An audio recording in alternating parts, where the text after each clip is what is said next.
Hello students, আজকের এই টিউটোরিয়ালে আমরা ডিসকাস করব growth rate of population, arithmetic growth. That means we will discuss growth rate of population and how to measure this growth rate of population by arithmetic growth rate method. Okay, জনসংখ্যা বৃদ্ধির হার এবং সেই জনসংখ্যা বৃদ্ধির হার কীভাবে পরিমাপ করা হয় গাণিতিক বৃদ্ধি পদ্ধতির মধ্য দিয়ে। তবে প্রথমে কিছু প্রাথমিক কিছু জিনিস জেনে নেওয়া দরকার আছে। আচ্ছা, এই টিউটোরিয়ালের কি আমরা দেখব? গাণিতিক বৃদ্ধির হার আমরা বোঝার চেষ্টা করব, অর্থাৎ অ্যারিথমেটিক গ্রোথ রেট সম্পর্কে যতটা বোঝা যায় সেটা আমরা দেখব। গাণিতিক জনসংখ্যা বৃদ্ধির হার এবং এর সূত্র কি হতে পারে সেটা আয়ত্ত করা। নেক্সট হচ্ছে স্টেপ বাই স্টেপ ক্যালকুলেশন বোঝা এবং উদাহরণ সহ কিভাবে ক্যালকুলেশন করা যায় সেটা দেখা। নেক্সট হচ্ছে কি যে decennial growth rate, that means decadal growth rate সম্পর্কে ডিটেলস আলোচনা করা এবং যে এর সিগনিফিকেন্স সেটা একটু আলোকপাত করা। এছাড়া হচ্ছে ভারতের কেস স্টাডি, অর্থাৎ ভারতের ক্ষেত্রে কোনো বাস্তব উদাহরণের সাহায্যে পপুলেশন গ্রোথ রেট সম্পর্কে জানার চেষ্টা করব। নেক্সট আসছি যে পপুলেশন গ্রোথ কাকে বলে, হোয়াট ইজ পপুলেশন গ্রোথ। ঠিক আছে, change in the number of individuals in a specific area over a specific time. বাংলায় বললে কি দাঁড়ায়? নির্দিষ্ট সময়ে কোনো নির্দিষ্ট স্থানে মানুষের সংখ্যার পরিবর্তন। তাহলে দুটো স্পেসিফিক কথা বলা হয়েছে, এরিয়া আর হচ্ছে টাইম। ঠিক আছে, change of number of individuals, অর্থাৎ যে মানুষের সংখ্যার যে পরিবর্তন একটি নির্দিষ্ট ভৌগোলিক অঞ্চলে এবং নির্দিষ্ট সময়ের পরিপ্রেক্ষিতে। ঠিক আছে, আবার এই জনসংখ্যা বৃদ্ধি পরিমাপের জন্য বিভিন্ন ধরনের মডেল ব্যবহার করা হয়, যেমন হচ্ছে arithmetic model, exponential model, logistic model. ঠিক আছে, মানে হচ্ছে গাণিতিক বৃদ্ধির হার, এক্সপোনেনশিয়াল, লজিস্টিক, এরকম বিভিন্ন ধরনের মডেল আমরা ব্যবহার করে থাকি। তবে আমাদের এই আলোচ্য টিউটোরিয়ালে এখানে আমরা সবচেয়ে বেশি জোর দিয়েছি, আমরা ফোকাস করেছি অ্যারিথমেটিক গ্রোথ রেট মেথডে। ঠিক আছে, অর্থাৎ গাণিতিক বৃদ্ধির হার কিভাবে হয় স্টেপ বাই স্টেপ এবারে জানার চেষ্টা করছি। অ্যারিথমেটিক গ্রোথ রেট কি? যখন কোনো জনসংখ্যা প্রতি বছরে বা প্রতি দশকে একটি নির্দিষ্ট বা ধ্রুবক সংখ্যায় বৃদ্ধি পায় তখন তাকে গাণিতিক বৃদ্ধি বলে। যেমন কনস্ট্যান্ট অ্যামাউন্ট। ঠিক আছে, it occurs when a population increases by a constant amount per unit of time. This is called arithmetic growth. It would be per year or per decade. Okay. Growth rate is linear. The next point is growth rate is linear. Remember this.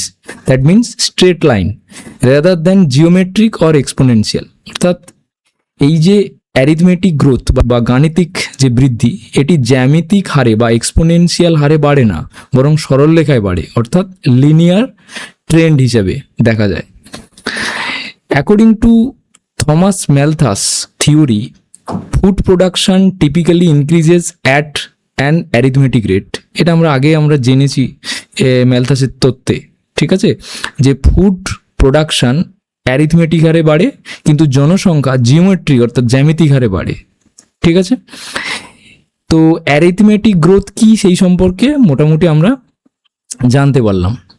এবারে আমরা আসি mathematical formula কি হতে পারে।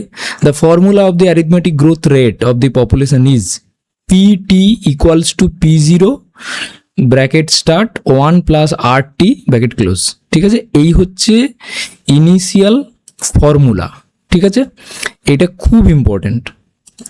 এটাই হচ্ছে arithmetic growth rate find out করার কিন্তু ফর্মুলা। যেখানে পিটি বলতে কি বোঝানো হয়েছে? PT represents present population or terminal year population, অর্থাৎ যখন আমরা ক্যালকুলেশন করব দুটো পপুলেশন নিতে হয়, একটা প্রেজেন্ট আর একটা হচ্ছে পাস্ট। তো পিটিকে আমরা বলতে পারি প্রেজেন্ট পপুলেশন ও terminal year population, P0 previous population or population at the base year, আর here rate increase or growth rate, ঠিক আছে, আর কে গ্রোথ রেট বলা হয়েছে, আর টি হচ্ছে time interval or the interval between the base year and the terminal year, ঠিক আছে। তাহলে এই হচ্ছে ফর্মুলা। নেক্সট, তো এই ফর্মুলার রেসপেক্টে আমরা একটু এক্সপ্লেন করে দেখি যে ব্যাপারটা কীরকম হয়।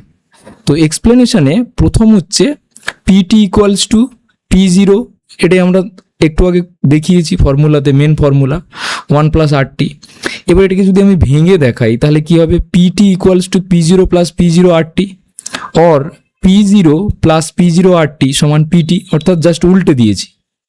তারপর কি করেছি, নেক্সট স্টেপে P0 RT equals to PT minus P0, অর্থাৎ P0টাকে রাইট সাইডে নিয়ে এসেছি, অর RT রেখে P0কে ডিভাইড করেছি, ঠিক আছে, or R equals to PT minus P0 by P0, আর এখানে আর মাল্টিপ্লাই ছিল, এটাকে ডিভাইড করেছি, ঠিক আছে। তো এই হচ্ছে ফর্মুলা, রেট বার করা, রেট অফ ইনক্রিজ বা গ্রোথ রেট। এবার এই যে টি এখানে আছে, টি দিয়ে ডিভাইড করছি যদি আমরা করি, তাহলে এটা কিন্তু annual growth rate in percentage এই ভ্যালুতে বেরোবে, ঠিক আছে। আর যদি টি এখানে না বসাই তাহলে কিন্তু ডিকেডাল গ্রোথ রেট হিসাবে আসবে। ডিকেডাল বা অন্য যে কোনো টাইম স্ল্যাব নিয়ে যদি আমরা কাজ করি, 5 বছর, 10 বছর, 20 বছর, তাহলে সেই টাইম লাইন অনুযায়ী এটা আসবে, ঠিক আছে। তাহলে টি এর যে ব্যবহার সেটা কিন্তু ইম্পর্টেন্ট। এখানে পিটি কি বলেছি, ওই যে present population or terminal year population, P0 previous population or population at the base year, rate increase or growth rate হচ্ছে আর টি হচ্ছে time interval between the base year and present year, ঠিক আছে, মানে এই যে গ্যাপ, ঠিক আছে। তাহলে টি যদি ডিভাইড হয়, শুধু এইটা খুব মন দিয়ে এটাকে একটু দেখে রাখবে যে টি যদি আমরা ডিভাইড করি এখানে ফর্মুলাতে আর 100 মাল্টিপ্লাই করি, তাহলে হবে annual growth rate in percentage. আর টি যদি ডিভাইড না করি তাহলে সেটা হবে decadal growth rate in percentage, যদি আমরা ডিকেডাল নিই 10 ইয়ার্সে, ঠিক আছে। তাহলে এইভাবে হবে, দুটো ফর্মুলা জানলাম, অ্যানুয়াল গ্রোথ রেট আর হচ্ছে ডিকেডাল গ্রোথ রেট, ঠিক আছে। এবার এক্সাম্পল, এখানে ধরা যাক পিটি এই হচ্ছে পপুলেশন, পিটি হচ্ছে পপুলেশন মানে প্রেজেন্ট ইয়ার পপুলেশন, এটা P0 হচ্ছে প্রিভিয়াস ইয়ার পপুলেশন, ঠিক আছে। টি এখানে 10 ইয়ার্স বা 1 ডিকেডের হিসেবে এখানে করা হয়েছে। তাহলে আর কত হবে, আর এর ভ্যালু বের করতে হবে। তাহলে ফর্মুলায় ফেলে দিয়েছি PT minus P0 T divide by T into P0, okay, into 100, এ হচ্ছে ফর্মুলা। তো ফর্মুলায় বসানোর পরে পিটি এখানে এই যে 100,82852 আর P0 হচ্ছে 8934,286, ঠিক আছে, এটা বসিয়ে দিয়েছি। টি হচ্ছে 10 এখানে ইন্টু 100 করার পরে এটা এসছে, ঠিক আছে। এটা কি এসেছে, এটা কিন্তু অ্যানুয়াল গ্রোথ রেট, এটা মাথায় রাখবে, এটা কি হলো অ্যানুয়াল গ্রোথ রেট, ঠিক আছে। এবার যদি আমরা ডিকেডাল করি তাহলে কি হবে, তাহলে একই আমরা ডেটা নিয়েছি, নেওয়ার পরে শুধু এখানে টি, এখানে যে টি ছিল সেটাকে তুলে দিয়েছি, টি এখানে ইউজ করব না, just PT minus P0 by P0 into 100, অর্থাৎ present population minus past population divide by past population into 100, তো বসিয়ে দিয়েছি। দেওয়ার পরে এইটা হচ্ছে রেজাল্ট, আর ইকুয়ালস টু 12.85%। এইটা হচ্ছে ডিকেডাল গ্রোথ রেট এর ফর্মুলা, ঠিক আছে। তাহলে ডিকেডাল গ্রোথ রেটের জন্য কি ফর্মুলা হবে, কীভাবে বসাবো সেটা আমরা দেখলাম, ঠিক আছে। এবার চলে যাচ্ছি আমরা হচ্ছে এর limitation. Arithmetic growth model use করে আমরা যদি পপুলেশন গ্রোথ রেট ক্যালকুলেশন করি, তার কিছু লিমিটেশন আছে, ঠিক আছে। লিমিটেশনগুলো কি কি, in reality human population rarely grow at a constant fixed amount, ঠিক আছে। তার মানে এটা কখনো দেখা যায় না, অনেক সময় এটা খুব কম সময় দেখা যায়, ঠিক আছে। খুব কম ক্ষেত্রে দেখা যায় যে বাস্তব জীবনে মানুষের জনসংখ্যা সবসময় ধ্রুবক হারে বাড়ে না, অর্থাৎ কনস্ট্যান্ট রেটে বাড়ে না। পরে কি বলেছে, fluctuations occur due to shifting birth rates, death rates and migration. জন্মহার মৃত্যুহার পরিযান বা পরিব্রাজনের কারণে জনসংখ্যার ওঠানামা দেখা যায়। নেক্সট হচ্ছে কি, this model is best suited for short term estimation or specific controlled environments. এই মডেলটি মূলত স্বল্পমেয়াদী হিসাব বা কোনো নির্দিষ্ট নিয়ন্ত্রিত পরিস্থিতির ক্ষেত্রে প্রযোজ্য, ঠিক আছে, এইগুলো হচ্ছে লিমিটেশন এই পদ্ধতির। ঠিক আছে, আর আমরা আগেই জানলাম যে কি করে এটা স্ট্রেট লাইনে রিপ্রেজেন্ট করে। ঠিক আছে, লিনিয়ার অর্থাৎ সরলরৈখিকভাবে এটা উপস্থাপিত হয়। এবারে হচ্ছে ভারতের জনসংখ্যার সাহায্যে যদি আমরা এটা যদি উদাহরণ দিয়ে আমরা দেখি, তাহলে কি দেখব, এখানে দেখব যে 102.7 কোটি জনসংখ্যা ছিল কোন সালে, 2001 সালে। 2011 সালে কত হয়েছে, 121 কোটি। ঠিক আছে, তাহলে কোনটা হচ্ছে প্রেজেন্ট জনসংখ্যা এখানে, এইটা। পাস্ট কোনটা, এইটা। ঠিক আছে, তার মানে পিটি হচ্ছে এইটা, এটা হচ্ছে পিটি, আর এটা হচ্ছে P0। ঠিক আছে, আর টি কত এখানে, 1 থেকে 11, টি কত এখানে, টি সমান এখানে হচ্ছে 10, তার মানে কত, ডিকেড। ঠিক আছে, তাহলে ফর্মুলাতে ফেলে দিতে হবে, P T minus P0 by P0 into এখানে 100। ঠিক আছে, তাহলে এটা ফর্মুলা করলে এই প্রথম এইটা মাইনাস করলে পিটি মাইনাস P0 এটা করলে এটা পাবো। ঠিক আছে, তারপর ডিভাইড করতে হবে, ডিভাইড করলে কত দিয়ে ডিভাইড করব, এই P0 মানে এটা দিয়ে ডিভাইড করব, করার পরে যেটা আমরা পাবো পার্সেন্টেজ ভ্যালুতে সেটা হচ্ছে এই ভ্যালু 17.82 অর্থাৎ 17.82%। ঠিক আছে, ডিকেডাল গ্রোথ রেট। ঠিক আছে, এইভাবে আমরা যে কোনো জায়গার পপুলেশন, সেটা ডিকেডাল হতে পারে বা অন্য কোনো টাইম লাইনে হতে পারে, আমরা ফাইন্ড আউট করতে পারি এই অ্যারিথমেটিক গ্রোথ রেটের সাহায্যে, যে কিভাবে ডিকেডাল গ্রোথ রেট পপুলেশনের ক্ষেত্রে বের করা যায়। ঠিক আছে, এবার এই যে জনসংখ্যা বৃদ্ধি জানবো আমরা কেন, তার কি কি গুরুত্ব আছে, অনেক কারণে আমাদের এটা জানা খুব দরকার আছে এবং সেটা অ্যাপ্লাই করারও দরকার আছে। রিসোর্স ম্যানেজমেন্ট, সম্পদ ব্যবস্থাপনা, খাদ্য, জল, বাসস্থানের চাহিদা পূরণের জন্য জনসংখ্যা বৃদ্ধির হার বোঝা খুব জরুরি। To understand the rate of population growth is essential to meet the demand for food, water and housing. Okay, next point is economic development অর্থাৎ অর্থনৈতিক উন্নয়ন, কর্মসংস্থান সৃষ্টি ও অর্থনৈতিক প্রবৃদ্ধির পরিকল্পনার জন্য জনসংখ্যা পূর্বাভাস প্রয়োজন। অর্থাৎ জনসংখ্যা পূর্বাভাসের ক্ষেত্রে এই অ্যারিথমেটিক গ্রোথ রেট কিন্তু খুব ইম্পর্টেন্ট রোল প্লে করে, ভূমিকা পালন করে। Population forecast are needed to plan job creation and economic growth. আর এক্ষেত্রে কিন্তু এই অ্যারিথমেটিক গ্রোথ রেট যে টেকনিক বা মেথড কিন্তু ইম্পর্টেন্ট রোল প্লে করে। তো আমরা তাহলে পপুলেশন ফোরকাস্ট করতে পারি এই রেট অফ ইনক্রিজ বা গ্রোথ রেট যদি আমরা নির্ণয় করি, তাহলে এর সাহায্যে আমরা পপুলেশনের পূর্বাভাস দিতে পারি। অর্থাৎ নেক্সট 10 বছর, 20 বছর, 50 বছরে কত হবে সেটা আমরা এখান থেকে ফাইন্ড আউট করতে পারি। নেক্সট হচ্ছে পরিবেশ সুরক্ষা, এনভায়রনমেন্টাল প্রোটেকশন, পরিবেশের উপর জনসংখ্যার প্রভাব বোঝা এবং নিয়ন্ত্রণ করা সুস্থায়ী উন্নয়নের জন্য অপরিহার্য। অর্থাৎ সাস্টেনেবল ডেভেলপমেন্টের জন্য এটা গুরুত্বপূর্ণ ভূমিকা পালন করে। To understand and manage the impact of population on the environment is essential for sustainable development.